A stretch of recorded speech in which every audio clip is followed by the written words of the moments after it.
रामकृष्ण हरी मंडळी. नमस्कार, मी Yogesh Jaybhay the million dollar stories या आपल्या पॉडकास्ट शोमध्ये तुम्हा सर्वांचं स्वागत आहे. मंडळी, आपल्याकडे जगद्गुरु तुकोबाराय असं म्हणतात की माझ्या वडिलांची मिराशिगा देवा तुझी चरण सेवा पांडुरंग. जर वडिलांची मिराशी तुकोबाराय म्हणत असतील तर आपल्या मागच्या पिढ्यांनी काहीतरी आध्यात्मिक संस्कार आपल्यावर केलेले असतात आणि ते संस्कार घेऊन आपण पुढे वारसा चालवत असतो. मग बालपणामध्येच अध्यात्माला सुरुवात होते आणि आजच्या आपल्या पॉडकास्टमध्ये आपल्या विशेष पाहुण्या आहेत, ज्यांनी वृंदावन येथे भागवताचं शिक्षण घेतलं आणि फार कमी वयामध्ये त्यांनी कथा या माध्यमातून आज त्या प्रबोधन करत आहेत. तर स्वागत करूया आपल्या आजच्या पॉडकास्टमध्ये श्री गीताजी कवडे यांचं. नमस्कार, आजच्या शोमध्ये तुमचं खूप खूप स्वागत आहे. रामकृष्ण हरी, धन्यवाद. तर गीताजी, मला तुम्हाला पहिला प्रश्न असा विचारायला आवडेल की अध्यात्माची जी आवड आहे किंवा अध्यात्माची सुरुवात असेल की आजच्या धकाधकीच्या जीवनामध्ये तुम्हाला ती गरज किंवा गरज म्हणण्यापेक्षा ती आवड असं पहिल्यांदा कधी जाणवली की आपण आता या क्षेत्रामध्ये गेलं पाहिजे? तसं तर लहानपणापासून बाबांचे संस्कार असतील, आईबाबांचे संस्कार असतील, बाजूला घडत असलेले कार्यक्रम असतील, सांस्कृतिक कार्यक्रम, बाबांचं लहानपणापासून अगदी 3:30 पहाटेचे 3:30 वाजल्यापासून कुठल्याही ग्रंथाचं पारायण असेल, मग ते मंत्र उच्चार असतील, ते कानावर सतत पडलेले आहेत. 10वी ते 12वी पर्यंत नॉर्मल आयुष्य होतं माझं.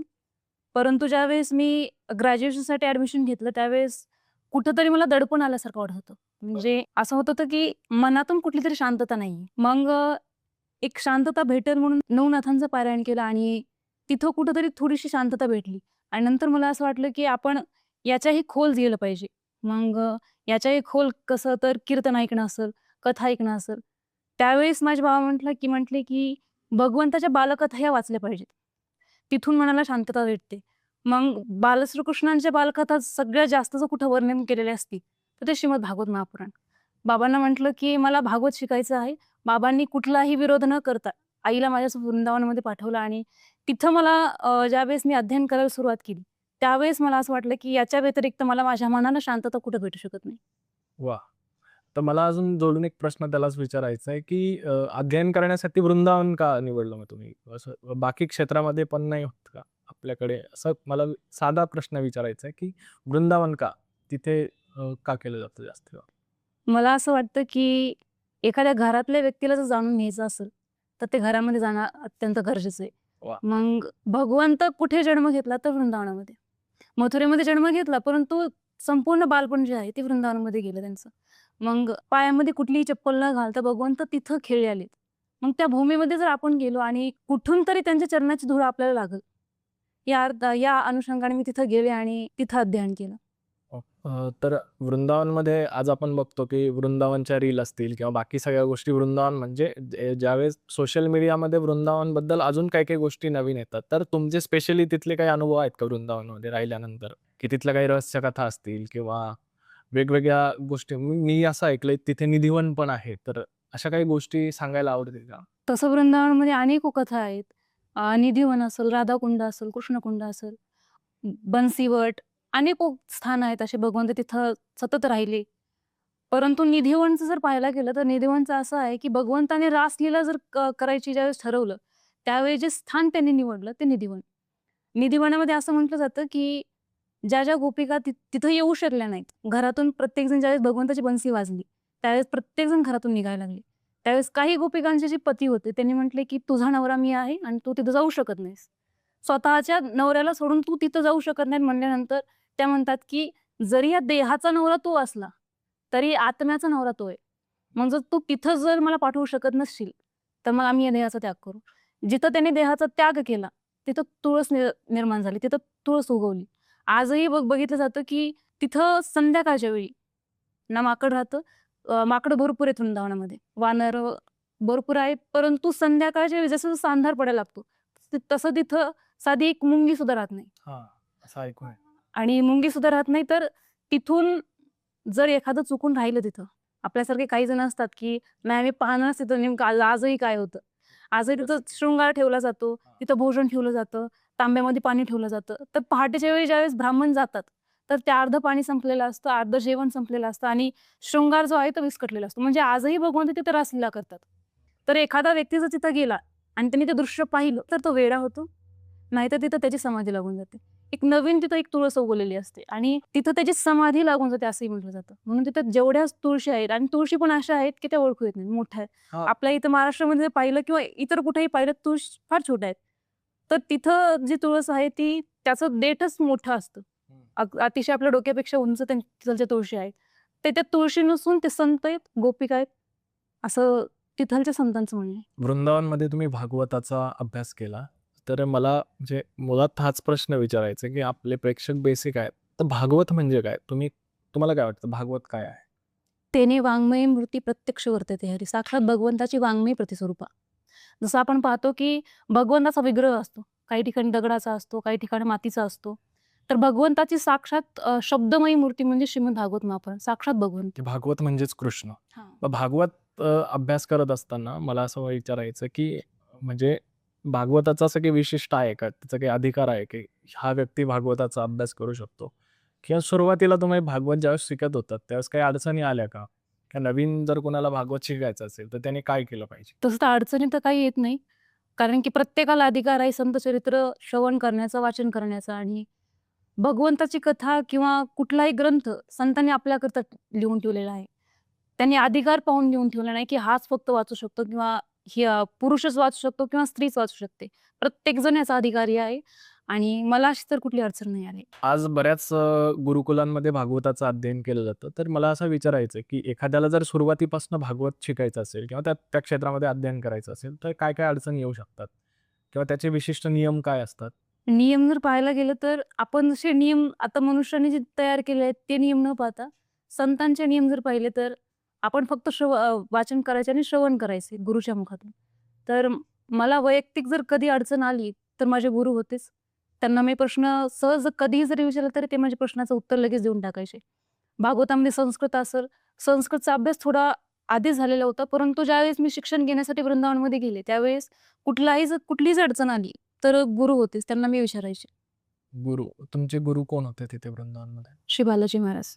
अच्छा, ओके. मग मला विचारायचं आहे, की आजकाल असं म्हटलं जातं, की हे गुरु कसा केला पाहिजे, की गुरु कुणाला म्हणावं किंवा आज गुरुचा शोध कसा घेतला पाहिजे? गुरुचा शोध घेण्यासाठी शिष्य तेवढा पात्रदायी नसतो, मला असं वाटतं. कारण की कधीही शिष्याने गुरुच्या शोधामध्ये निघू नये. आपण तेवढं पात्रदायी बनावं, गुरुने आपल्या शोधामध्ये यावं. आणि आत्ताच्या युगामध्ये जर पाहिलं तर गुरु कोणाला मानावं. तसं तर मी तेवढी सक्षम नाही, माझं वयही तेवढं नाही, की मी याच्यावरती विचार मांडू शकेल.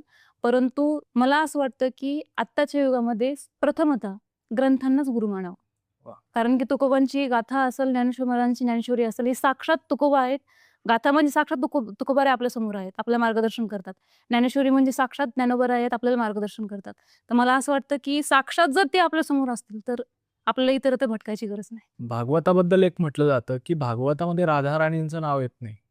मग हे कसं? जर भागवत कृष्णाचं आहे, राधा म्हणजेच कृष्ण आपण म्हणतो. मग भागवतामध्ये राधा-राणींचं नाव काय? असं शास्त्र सांगतं, की शिष्याने कधीसुद्धा गुरुचं नाव मुखाने घेऊ नये. जर कोणी विचारलंच, तर परिचय देण्याकरता नाव घ्यावं, असं म्हटलं जातं.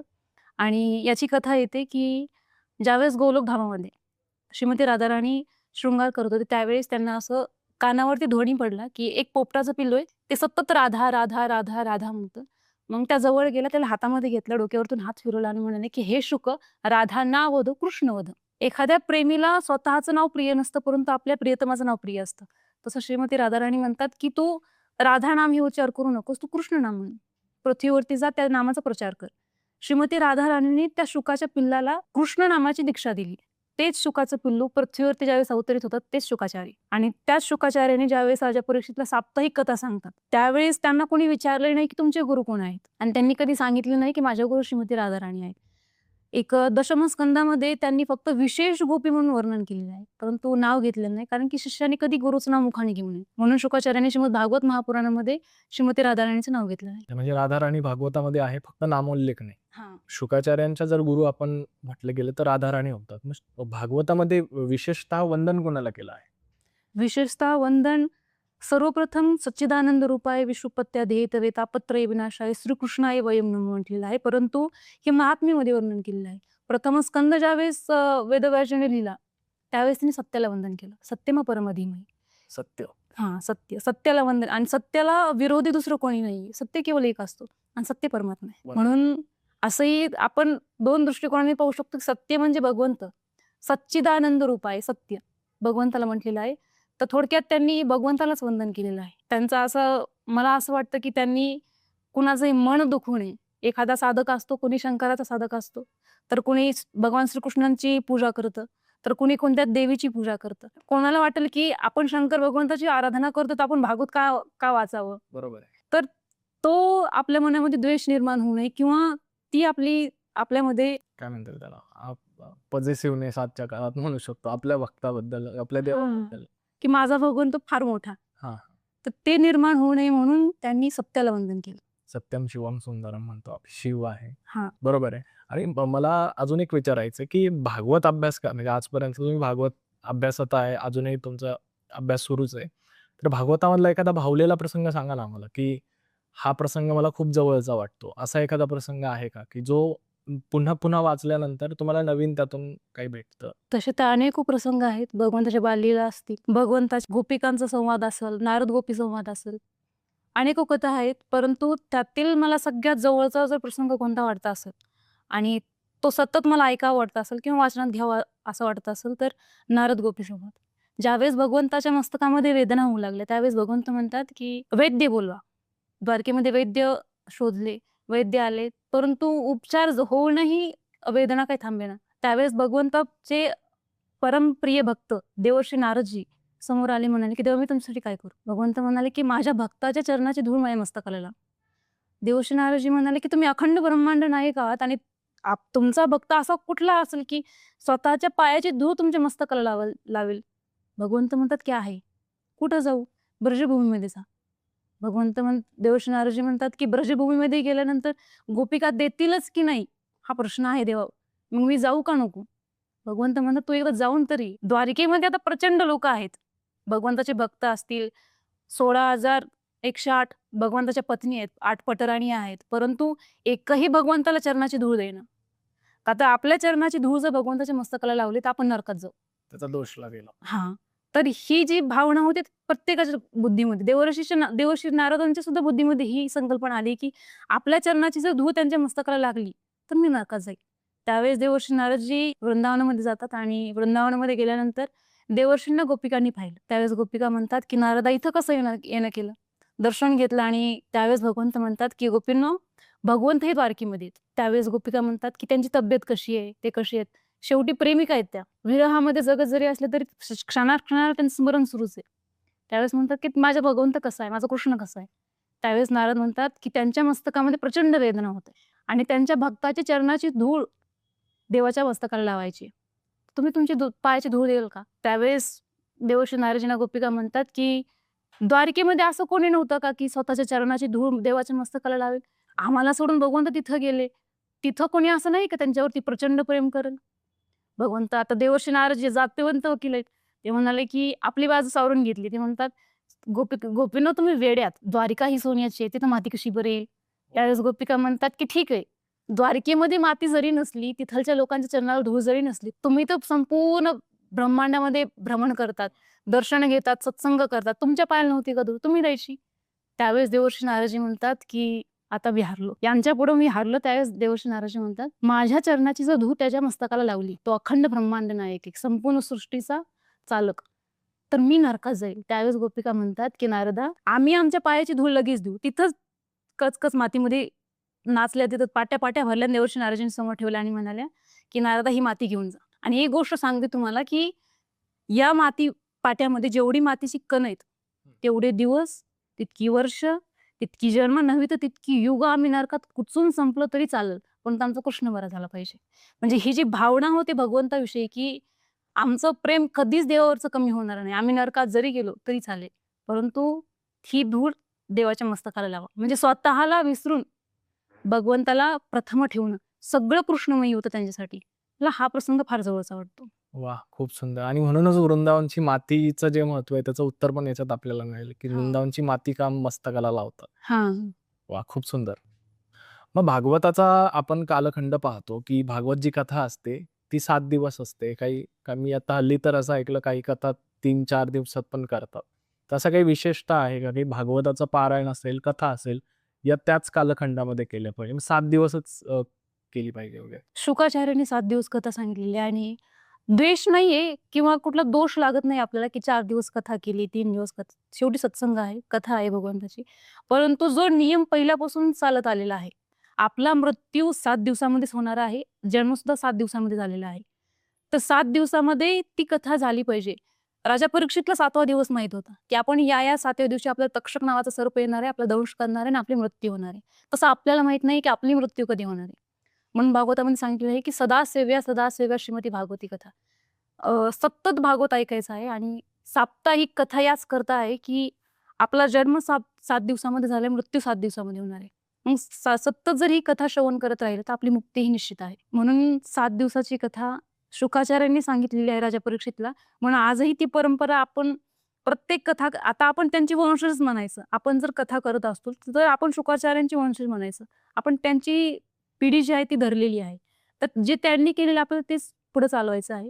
त्याच्यामध्ये कुठलाही बदल करू नये मला असं वाटतं. अच्छा. मग भागवत शिकताना असं कधी जाणवलं, की आता रामायणाकडे पण आपण गेलं पाहिजे किंवा रामायणाचा पण अभ्यास आपण केला पाहिजे.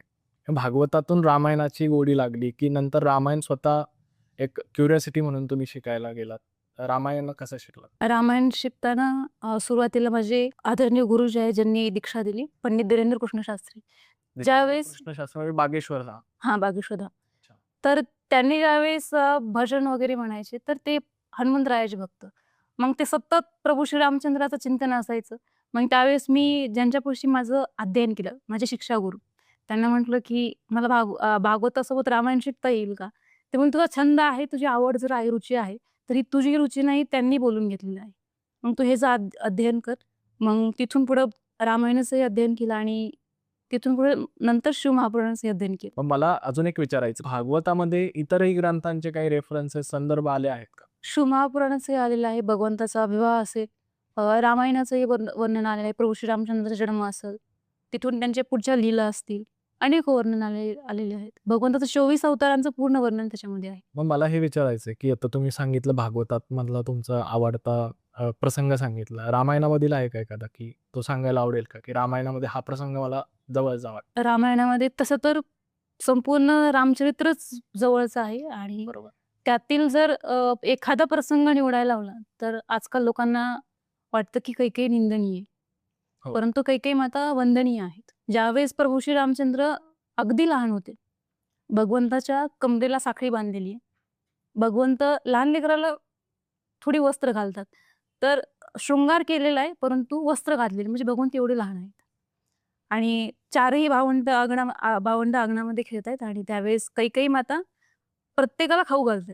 त्यांच्या हातामध्ये भात आहे. प्रत्येकाला खाऊ घालत असताना आता लेकरं असं असतात, की आम्ही असं नाही खाणार, आम्ही खेळत-खेळत खाणार. मग आम्ही तुझे डोळे झाकणार, तू ओळखायचं. तू ज्याचं नाव घेशील किंवा ज्याला ओळखशील त्याच्या मुखामध्ये तू घास घालशील. प्रभू श्री रामचंद्र जातात आणि कैकेयी मातेचे डोळे बंद करतात आणि म्हणतात, की आता ओळख कोण आहे? त्यावेळेस मातेने स्पर्श लागताच ओळखलेलं, की प्रभू श्री रामचंद्र आहेत. बरोबर आहे. आवाज आल्यानंतर तर त्यांचा पूर्ण निषेध झाला, की हा राम आहे. परंतु त्या खेळामध्ये म्हणतात, की हा माझा भरत आहे. त्यावेळेस भगवंत म्हणतात, पुढे येतात आणि म्हणतात, की आई तू हारलीस. मग हारलीस तर मग आता त्याच्या बदल्यात मला काहीतरी दे. मग काय द्यायचं? त्यावेळेस भगवंत म्हणतात, की मला 2 वचन दे. तर अतिशय लहान भगवंत आहेत. त्यावेळी भगवंत म्हणतात, की आई मला 2 वचन दे. त्यावेळेस कैकेयी माता म्हणतात, की दिले. भगवंत म्हणतात, ऐकून तर घे कसे वचन आहेत ते. कैकेयी माता म्हणतात, की तू म्हटलाय ना, मग मी तुला लगेच देऊन टाकते. त्यावेळेस प्रभू श्री रामचंद्र म्हणतात, की जर तू मला हे 2 वचन दिलेस, तर जगामध्ये कोणीही तुला वंदनीय म्हणणार नाही, प्रत्येकजण तुला निंदनीय म्हणणार. तरी माता म्हणतात, की तुला दिलं वचन मी.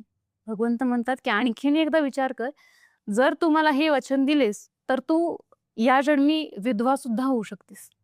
जर तू मला हे वचन दिले, तर तुझा जो भरत आहे, ज्याला तू 9 महिने गर्भामध्ये ठेवलंस, तो तुला आयुष्यामध्ये कधीच आई म्हणणार नाही.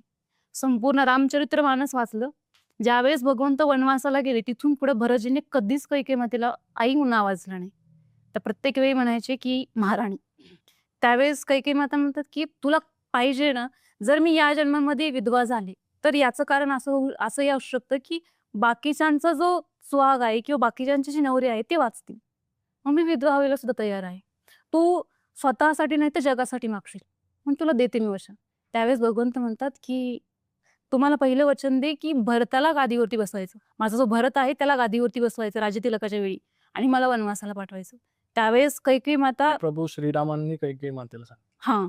त्यावेळेस प्रभू श्रीरामचंद्र म्हणतात, की मला वनवासाला पाठवायचं 14 वर्ष. कैकेयी माता अतिशय जसं डोंगरावरतून एखादा दगड कोसळून पडतो तशा जमिनीवरती पडल्या. हातातला जो वाटी होती ती सगळी फेकून दिली आणि म्हणाल्या, की "तू माझे प्राण जर मागितले असते तर मी तुला दिले असते. तुम्ही काय मागितलंस मला?" प्रभू म्हणतात, की "हेच मी वर जे आहेत मला वनवासाला पाठवायचं. ही मी कौशल्या मातेलाही मागितलं असतं, परंतु त्या देऊ शकल्या नसत्या." त्या म्हणल्या असत्या, की "माझ्या पोटच्या पोराला मी वनवासाला कशी पाठवू?" एखाद्या आई आपल्या मुलाला बरोबर आहे. पाठवू शकणार नाही, की तिथं गेल्यानंतर दुःखच आहे. ना तिथं निवारा आहे. नाही बरोबर. मग मला एक विचारायचं की आपल्याकडे म्हणतात बोलिले वाल्मिक तैसेची कर्यात. जसं वाल्मिकींनी लिहिलं तसं रामांनी केलं. मग रामांनी वनवास का मागितला? रामाने वनवास अशाकरता मागितला, की रावण अयोध्यामध्ये येऊन तरी सीतामातेचं अपहरण करू शकत नव्हता. पाहायला गेलं तर वनवासाच्या अंतर्गत वनामध्ये जेवढे संत राहत होते, ते सगळेजण तिथं भगवंताच्या दर्शनामुळे तिथे राहत होते. वन सोडून प्रापंचिक लोकांकडे येऊ शकत नव्हते, की संसारिक लोक आहेत किंवा अयोध्यामध्ये येऊ शकत नव्हते. तर त्यांना स्वतः भगवंत दर्शन देण्याकरता इथे येतात. म्हणजे आपलं म्हटलं जातं, की ठाईचं बैसोनी करा एकचित्त. तर भगवंत स्वतः येतो तिथं.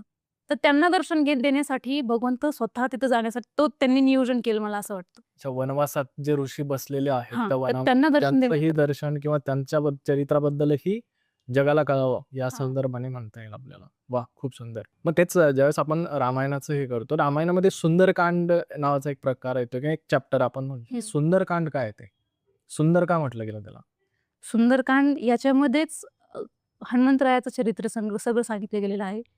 आणि पाहायला गेलं तर ज्यावेळेस सीतामातेचं अपहरण झालं, त्यावेळेस सीतामाता कुठं आहेत, हे हनुमंतरायांनी शोध घेतला.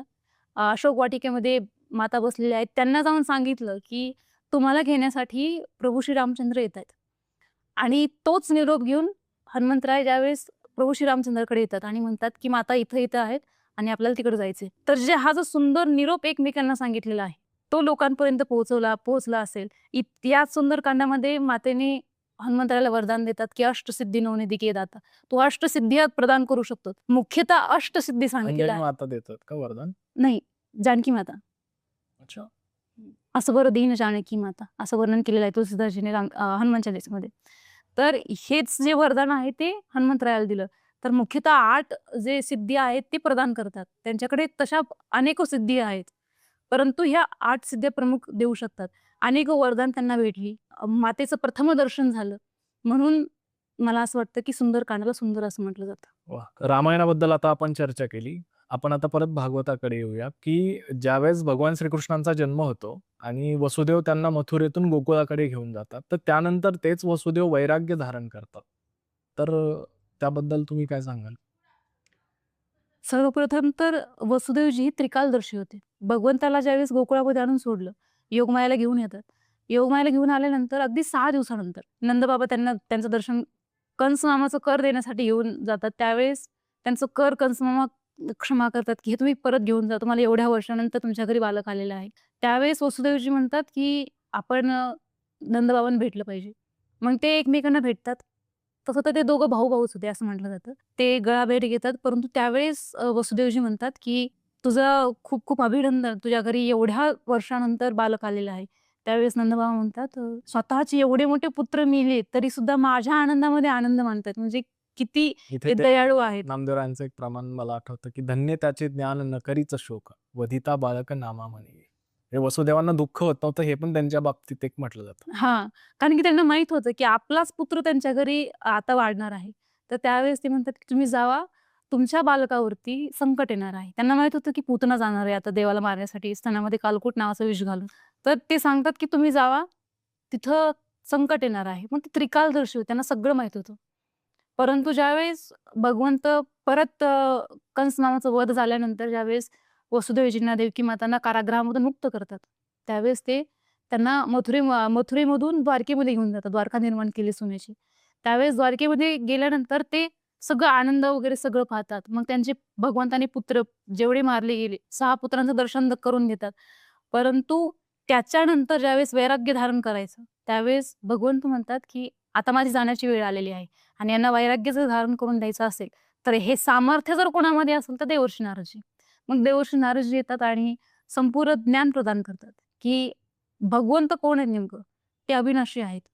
मग संपूर्ण ज्ञान प्रदान करून देवर्षी नारदजींच्या माध्यमातून वसुदेवजींना परत वैराग्य धारण करण्याची इच्छा झाली. त्यांनी वैराग्य धारण केलं. वा, भागवताबद्दल आपण बोलत असताना असं म्हटलं जातं की भागवत ही कृष्ण गाथा आहे. भागवत गोपिकांची आणि कृष्णांची प्रेमगाथा आहे. तर मला असं विचारायचं की गोपिकांनी जे कृष्णावरती भगवान श्रीकृष्णावरती प्रेम केलं, ते आजच्या काळात आपण त्याच भावातून भगवान श्रीकृष्णावर करू शकतो का, की ते शक्य आहे का? मला वाटतं की शक्य आहे. कारण की गोपिकांचं प्रेम असं होतं भगवंतावरती, की त्यांच्यासाठी सगळं कृष्णमय होतं. की त्या घरात जे काही काम करायच्या, ते सगळं कृष्णार्पण. अगदी वृंदावनामध्ये कथा येतात, की दारातून जर एखादा संत चाललेला असेल, तर घरामध्ये वरच्या मजल्यावरती झाडून काढायच्या, कचरा घ्यायचा आणि खिडकीतून ज्यावेळेस फेकून द्यायचं आलं, त्यावेळेस कृष्णार्पण म्हणून फेकून द्यायच्या. एकदा संताच्या अंगावरती पडल्या म्हणे, "काय करते हे? देवाला तू कचरा फेकून देते. कचरा देते का देवाला? अर्पण करते." ते म्हणते, की "आमच्यासाठी सगळंच कृष्णमय आहे." मग जे जे देवाचं आहे ते आम्ही देवाला देऊन टाकू. भगवंत म्हणजे सगळीकडे आहे असं होतं. आणि ज्यावेळेस भगवंताचा आणि त्यांचा विरह झाला, 100 वर्षाचा विरह झाला, त्यावेळेस त्या कथेमधून जिवंत राहिल्या. असं म्हटलं जातं, की ज्यावेळेस गोपी गीत गायलं, त्यावेळेस त्या म्हणतात, की "जयति तेदिकं जन्मना ब्रज." तेव्हा तू ज्यावेळेस या ब्रजभूमीमध्ये आलेला आहेस, त्यावेळेस वैकुंठापेक्षा अधिक जर महिमा या ब्रजभूमीची झालेली असेल, साक्षात लक्ष्मी जी वैकुंठामध्ये तुझी सेवा करते, तुझ्या चरणाची सेवा करते, ती ब्रजभूमीची सेवा करते. आणि तुझ्या ह्या गोपिका ज्या आहेत, की तुझ्याशिवाय राहू शकत नाहीत. मग तू एक काम कर, आम्हाला दर्शन दे, नाहीतर आम्ही आमच्या देहाचा त्याग करू. त्यावेळेस भगवंत म्हणतात, की त्याच्यानंतर ज्यावेळेस भगवंत प्रकट होतात, त्यावेळेस मग कसा मेला नाहीत तुम्ही? विरह झालाय तर तुम्ही मरायला पाहिजे होतात. त्यावेळेस गोपिका म्हणतात, की देवा तुझी कथा जी आहे ती आम्हाला कधी मरूच देत नाही. वा. म्हणून तव कथामृतम तप्त जीवनम कवी भिरंडितम कल्मशापहम गोपिका वर्णन करतात, की तुझी कथा जी प्रेम प्रदान करते. त्याच्यामुळे आम्ही कधी मरू शकत नाही. ती अमृतमयी कथा आहे. कथा ही भगवंताचं प्रेम प्रदान करते. मला असं वाटतं, की जर जेवढी कथा आपण श्रवण करू, जेवढी वाचनातून आपण घालवू, तर मला असं वाटतं, की आजही शक्य आहे, की भगवंतावरती आपण गोपिकांसारखं प्रेम करता येईल. परंतु ते मनुष्यावरती करता येणार नाही. बरोबर आहे. भगवंतावरती ते प्रेम करता येईल. वा, खूप सुंदर तुम्ही सांगितलंत की जगद्गुरु तुकोबाराय सुद्धा याच भावातून सांगतात की गोपिकांनी जरी त्रास सहन केला असता की क्षणभरी आम्ही सोशिले वाईट साधिले अवित अवित निज सुख, जगद्गुरु तुकोबाराय म्हणतात. आणि त्याच गोपिकांनी जे समर्पण केलं की तेच अजूनही हे म्हणतात की मी घरधंदा विसरले. म्हणून हा जो भाव आहे, हे जे प्रेम आहे, हे आजच्या काळातही करू शकतो. फक्त तो भाव आपल्याकडे असला पाहिजे. खूप सुंदर. भागवतामध्ये ज्यावेळेस आपण पुढे गेलो की भागवतामध्ये जय विजयांची कथा येतात, जे देवाच्या फारच निकट राहिले, देवाचे द्वारपाल आपण त्यांना म्हणतो. त्या जय विजयांबद्दल तुम्ही काय सांगाल? भगवंताचे वैकुंठामध्ये ज्यावेळेस द्वारपाल होते, ते म्हणजे जयविजय यांची कथा. तेच जयविजय नंतर पृथ्वीवरती अवतरित होतात. अ, हिरण्याक्ष, हिरण्यकश्यपू, रावण, कुंभकर्ण आणि शिशुपाल आणि दंतवक्रही म्हटलं जातं. परंतु त्यांना शाप भेटला सनकादिकांचा. ज्यावेळेस सनकादिक अगदी लहान 5 वर्षाचे, निर्वस्त्र, सतत भगवंताचं नामचिंतनामध्ये असतात आणि भगवंताच्या दर्शनाच्या लालसेने ज्यावेळेस ते वैकुंठामध्ये गेले, त्यावेळेस त्यांना नग्न अवस्थेमध्ये पाहून जयविजय म्हणतात, की तुम्ही आज जाऊ शकत नाही. त्यावेळेस संतांची अवहेलना झाल्यासारखं त्यांना वाटलं. ते म्हणतात, की तुम्ही इथं राहण्याच्या योग्य नाही. तुम्हाला मृत्यू लोकावरती जावं लागेल. तुम्ही इथं थांबायचं नाही. ज्यावेळेस हा शाप जयविजयला लागला, त्यावेळेस भगवंत तातडीनं बाहेर आले आणि म्हणतात, की माझ्या भक्तांना शाप दिलेला आहे, तुम्ही मलाही द्या. सनकादिक म्हणतात, देवा तुम्हाला शाप कसा देऊ मी? तर आम्ही हा शाप थोडासा कमी करू शकतो. जर यांनी 7 जन्म पुण्य करून तिथं घालवले, तर मग 8व्या जन्मी हे परत येतील. परंतु जर त्यांनी पाप करून 3 जन्म घालवले, मग हे परत येतात. त्यावेळेस भगवंत म्हणतात, की जय विजय तुम्ही काय कराल? 6 जन्म पुण्य करून पृथ्वीवरती राहायचं, की पाप करून परत लवकर यायचं? तर जय विजय म्हणतात, की कुठं 7 जन्म पुण्य करत बसावं आणि तुमच्यापासून दूर राहावं. आम्ही पाप करू आणि 3 जन्मामध्ये परत येऊ. परंतु तेव्हा आम्हाला एक वचन पाहिजे तुमच्याकडून. काय वचन पाहिजे? तर 3ही जन्मामध्ये आमचा जो मृत्यू आहे तुमच्या हाताने झाला पाहिजे. आमचा संहार तुम्ही केला पाहिजे. हां, वा. आमचा संहार तुम्ही केला पाहिजे. त्यावेळेस भगवंताने त्यांचा संहार करण्यासाठी अनेक अवतार घेतले. हिरण्याक्ष, हिरण्यकश्यपू, वराह भगवंताचा, नरसिंह भगवंताचा अवतार घेतला. ज्यावेळेस रावण आणि कुंभकर्णांचा वध करायचं झालं, त्यावेळेस प्रभू श्रीरामचंद्र जन्माला आले. आणि ज्यावेळेस अ, शिशुपाल आणि दंतवक्राचा उद्धार करायचा होता, त्यावेळेस भगवंत कृष्ण रूपामध्ये अवतरित झाले. वा. भगवंताच्या पार्षदांना सनकादिकांच्या शापामुळे जे अवतार घ्यावे लागले आणि जो जो त्यांना दुष्कर्म करावा लागला. रावणाने अनेकांची बायका पळवल्या. कुंभकर्ण झोपेतच राहायची ती. सतत खायचं नाही तर झोपायचं. आणि शिशुपालाने भगवंताचे अपराध केले. 100 अपराध केले. 101व्या अपराधाला मस्तक वेगळं केलं भगवंताने. अनेक भगवंताने लीला केली. तेच जे आहे जयविजय, ते भगवंताच्या कृपेनेच म्हणायचं.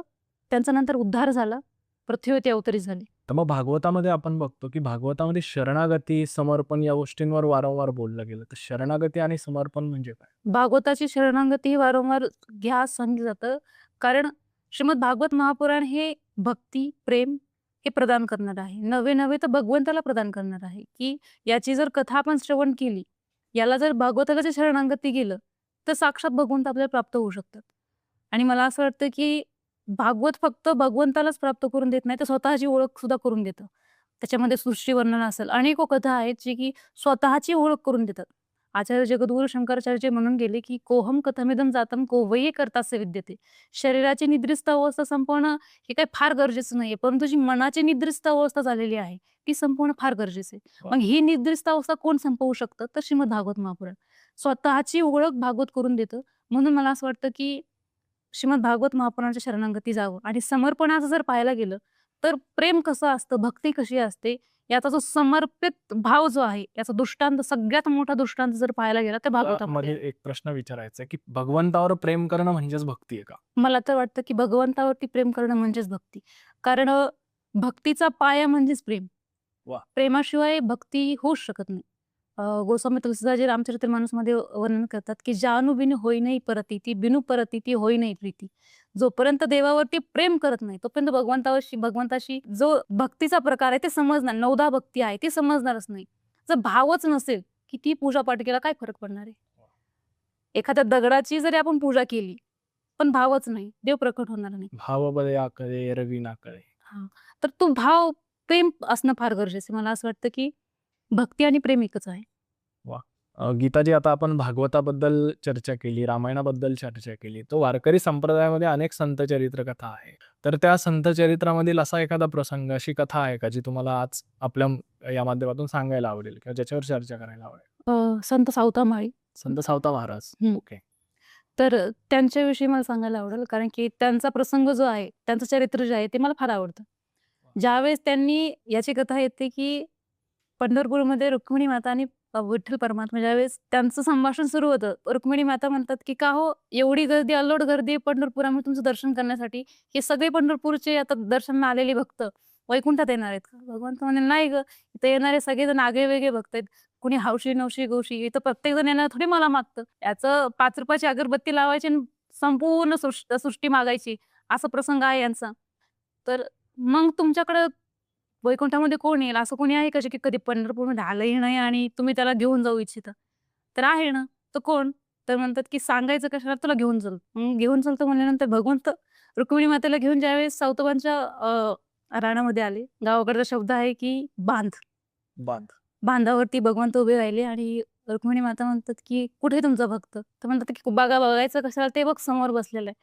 डोक्याला फेटा बांधलेला आहे. मनामध्ये सतत माझं नाम आहे. ते माझा सावता, हा सावता. तितक्यात त्यांची पत्नी आली आणि म्हणते, की "धणी, आपल्या लग्नाला एवढी वर्ष झाली. मला एक प्रश्न विचारायचा आहे तुम्हाला.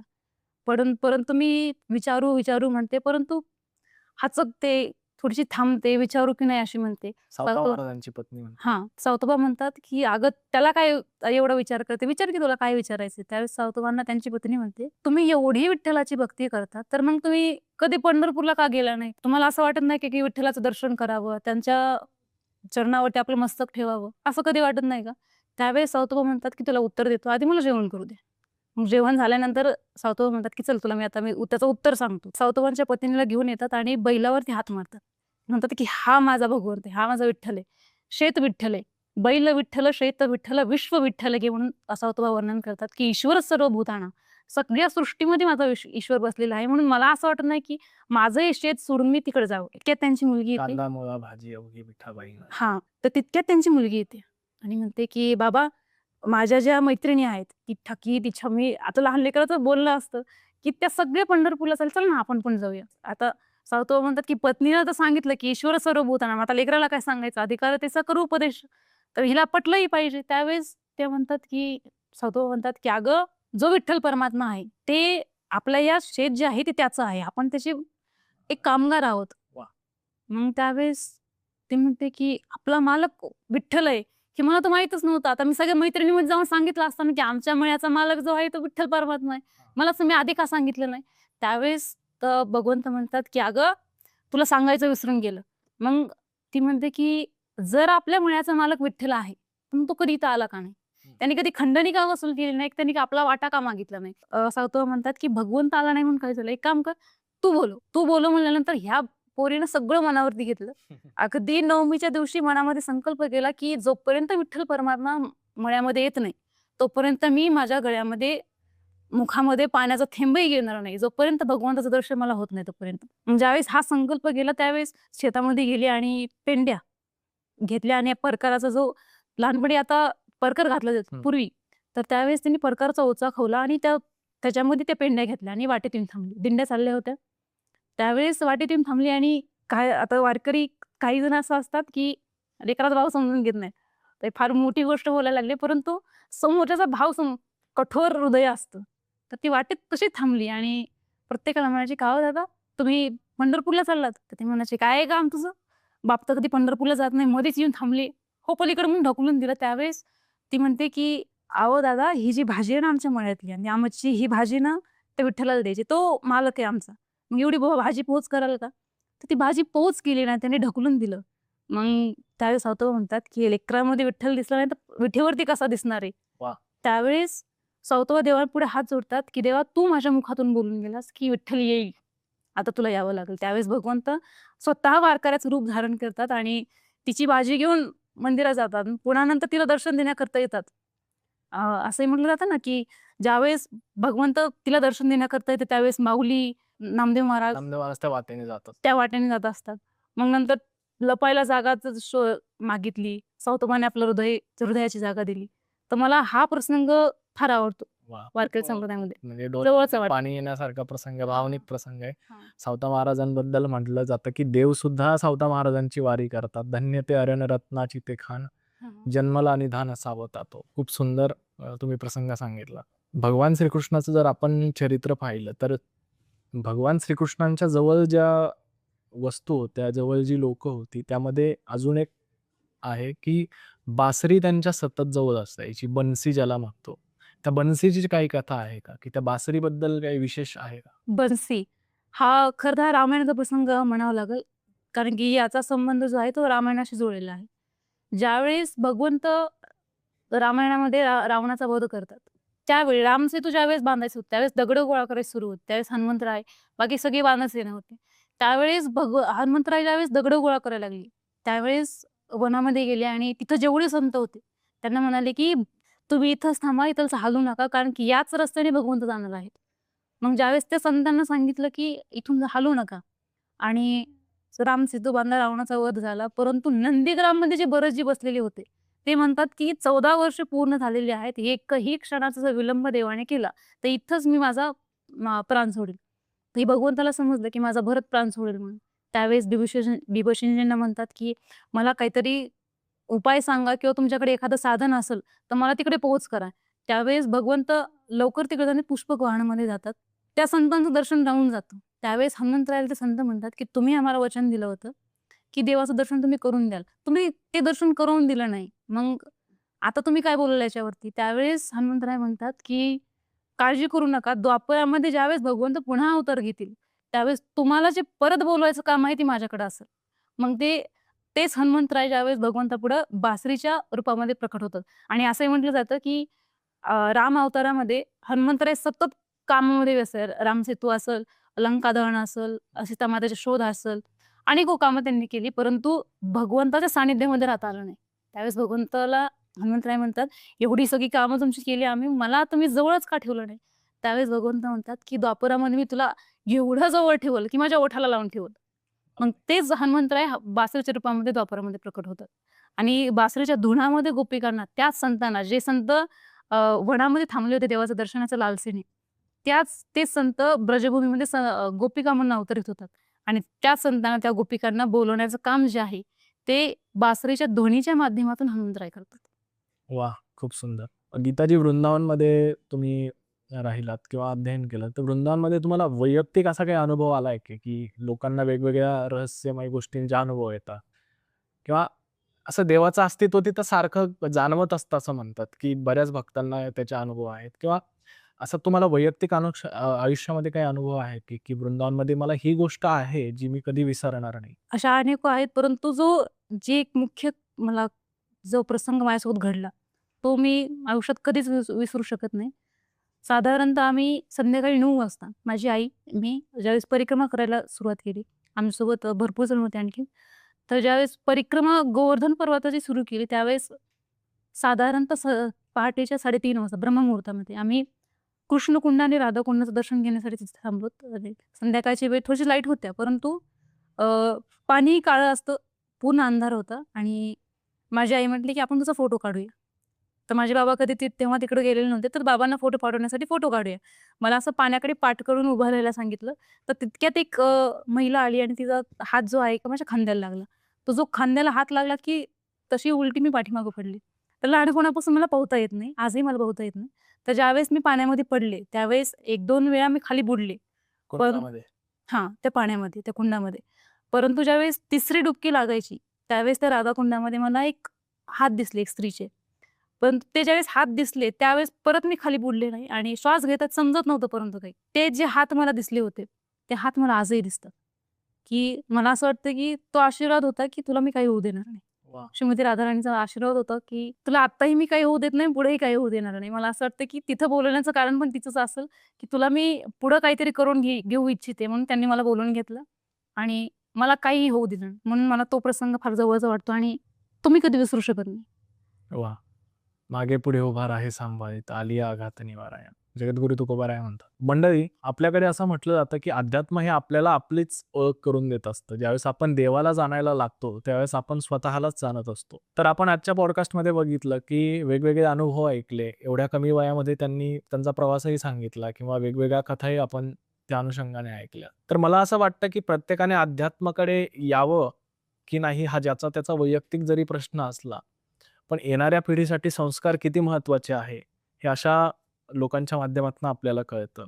आणि तीच बीजं जर आपण आज रोवली, तर आपल्या घरामध्ये फार सुंदर रत्न तयार होऊ शकतात. आणि अध्यात्माची गोडी निर्माण होण्यासाठी जर आपण कशाचा आधार घ्यायचा असेल, तर त्या चरित्रांचा, त्या ग्रंथांचा आपण जर वाचन केलं किंवा त्याबद्दल जाणून घेण्याचा प्रयत्न केला, तर भागवत कळालं तर कृष्ण कळेल, गाथा कळाली तर तुकोबाराय कळतील, ज्ञानेश्वरी कळाली तर ज्ञानोबाराय कळेल. हा जो मार्ग आहे संतांनी जो दाखवलाय, संतांच्या पावलांची जी ठसे आहेत, संतांच्या पावलांचे ठसे हे कुठं दिसतात, कुठे ते कोणत्या वाटेत दिसतात, तर ती वाट म्हणजे ज्ञानेश्वरी असेल, गाथा असेल, गीता असेल, या सगळ्या गोष्टीमधनं आपण भगवंताला जाणून घेऊ शकतो. आणि आपण द मिलियन डॉलर स्टोरीजमध्ये अशा वेगवेगळ्या कथा, वेगवेगळ्या व्यक्तिमत्वांना भेटणार आहोत. तर बघायला विसरू नका. नक्की बघत राहा. असं म्हणण्यापेक्षा आपण रोज पॉडकास्टमध्ये या माध्यमातून भेटत राहूया आणि चॅनलला सबस्क्राईब करायला, फॉलो करायला विसरू नका. धन्यवाद. रामकृष्ण हरी.